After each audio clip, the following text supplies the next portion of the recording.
All right, the injury report. Mo Hurst is out. Kinlaw's out. Tart is out. Aziz is doubtful. D. Ford is doubtful. Sampson is questionable. Trent Williams is questionable. Go ahead. With those issues at defensive end, is Willis a candidate to be activated for Sunday? Yes, he is. And what about linebacker? Who would be the next guy to? Adams. Adams. Yep. The guys who are in the concussion protocol, do they have time to pass? They still have a chance. That's why we haven't ruled them out. But they weren't good to go today, so that's why we got them at doubtful. What's the kind of vibe you get from the team today? And it's getaway day. Does everybody have a little pep in their step, or how they would? Yeah, I think the guys have had a good week. I think they've practiced hard. And today we do a half-speed deal, which I thought we needed. I think guys were pretty tired after yesterday. Just so many. I think yesterday was our biggest day with missing the most guys from practice. So a lot of guys had to double up to get those reps in, and so today was a big day and just getting our bodies back and focusing on the mental part of the game. I think it'll be nice to get on the plane, sleep a little bit, get a little extra sleep, and get out there and hunker down until we come back together. Now, because Trey isn't listed, does that mean that he will be your backup on Yes. Sunday? And how did he look this week? I thought he got better each day. I think his first day out there Wednesday, we gave him some limited reps. But he felt good on Thursday, and we pushed him even harder on Thursday. And him coming in today, just talking to him, he didn't have any setbacks, and so I feel good to go with him. How did Trent Williams look at practice today? Today was his first day out there, so the fact that he was out there was a good sign. He wasn't able to do it last week. Again, we just do stuff half speed, so he's not challenged a ton on it. But he was moving around and able to do it, and we'll get on this flight, and we'll see how he reacts tomorrow, and hopefully he continues to get better and doesn't get worse.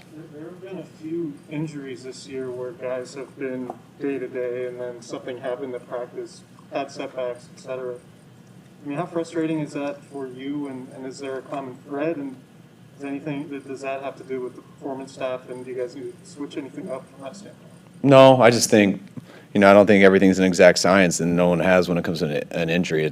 You get MRIs and stuff, and people have a lot of, especially in Trent's case, he had a lot of old injuries, some new stuff, and you can't totally tell the difference. It depends how a guy reacts each day to kind of know whether it's an old thing or a new thing. And I think I come in here and I don't get totally concerned about you guys holding me to it 8 days later. I just tell you what their best guess is right now, so I tell you guys that, and that's not always the case. And if that was bad, then I'll try not to say as much until I know exactly what the deal is, but that is a tough time. I'm not saying that for you. I'm just saying that for everybody. People ask me the same thing. My wife asked me the same thing. Thought it was day to day. How's it 2 weeks later? I'm like, well, that was our hunch, and obviously that's not right. The injury of the season seems to be calf. Is there connecting dots to any of it, even though a couple guys have calf contusions and some calf strains? I don't know. Calf contusions, I think, have happened from people kicking him there, which I think happened to Debo. I think it happened to Jimmy. I think it's happened to Kittle. Then some guys have pulled their calves just coming off the ball and things like that. So I think pulling it's worse than the other. But, it is a frustrating injury. I've seen over the last few years, not just with our team, but just around the league and basketball and stuff like that. Last year we had a lot of high ankle sprains.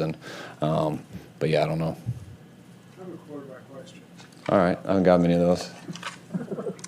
You would obviously acknowledge Jimmy didn't have his greatest game against the Colts, that he was not one bad game away from losing his starting job. Where is he going to do? Is he one bad game away now? I would never answer a question like that. You guys can ask it 1,000 different ways. I don't think like that. We're trying to get our team out of this losing streak. We've had 4 losses in a row. We've hunkered down this week. We're trying to get our guys back, and we're going to go to Chicago and play as good as we can. When you play good, you play bad.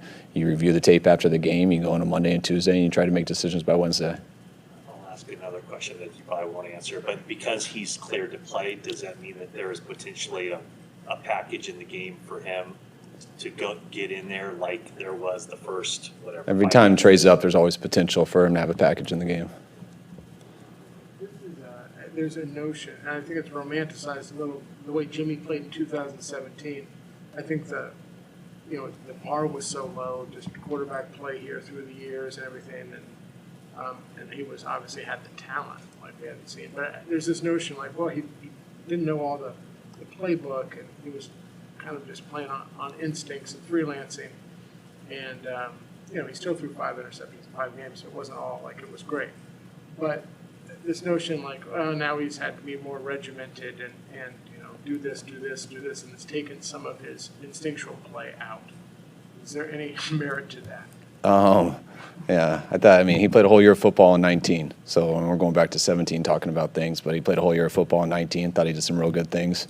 No one has a perfect game every game, but I thought he played at a very high level in 19.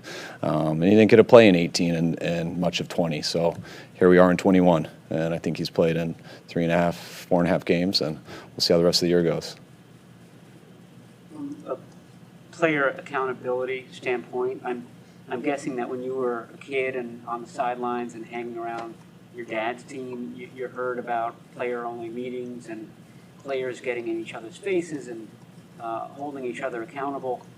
Is that still happening to the degree that it did, a couple of generations ago? And if not, do you want to see more of that happening in your locker room?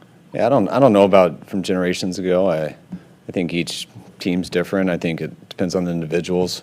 I would never come in and say I want to see guys getting on each other more and stuff, but I do truly believe that the good teams, players hold each other accountable. I mean, you always got to do it as a coaching staff and things like that, but and you do that. But when it gets real is when players do it to each other, and there's ways to go about it. You don't have to get in people's face and yell. You got to do it whatever way that gets the right result. And the more guys you have do that to each other, I think the stronger you can get. But you don't just do that to do that. Some guys do that, and it looks the wrong way because they're doing it for the wrong reasons. But no matter how you are, when you do it and your intentions are right, guys usually respond.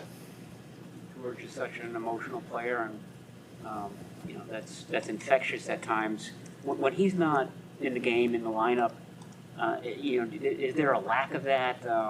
Who's sort of picking up that, energy slack when he's not out there? I mean, it's not just George. I think 3 out of our 4 captains on offense are out. So usually your captains do that. Some of your better players, and with Raheem, with Trent Williams, with George, we've been missing a lot of that. Not just the vocal leadership of it, but most importantly the guys on the field, and it both goes hand in hand. Usually your best players do that stuff. It's hard for them to do it a little bit from the sidelines, though. I have a softball question for you. All these are pretty soft, man. Okay, let me change it. I've noticed this has been pretty popular on Twitter today. NFL coaches being asked about their favorite go-to Halloween candy. Really? Yeah, oh yeah. I'm a big Swedish fish guy. Oh, interesting. Yeah, I like Swedish fish. Okay. That's pretty rare. I mean, to get handed some Swedish fish. I mean, my kids hook me up with it. They know I like it, so when they get it, I usually steal it from their bags late at night. So I always like Halloween because it's candy for me. Any other hard ones? Are you expecting some roster moves tomorrow? Yeah, we're gonna have to. Givens would be up. Yeah, we need to get Givens up. He had a good week, and especially with what's going on with our D-line right now. Lots of things still up in the air, but there'll be some moves tomorrow. Did you say Willis would be up? I mean, with the situation D Ford's at right now, with him being doubtful, nothing's set in stone. I got to see how that plays, but we're probably going to need him up also.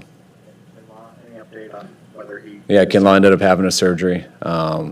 It's they went in there, looked at the stuff. He'll end up going on IR. He'll be out this year.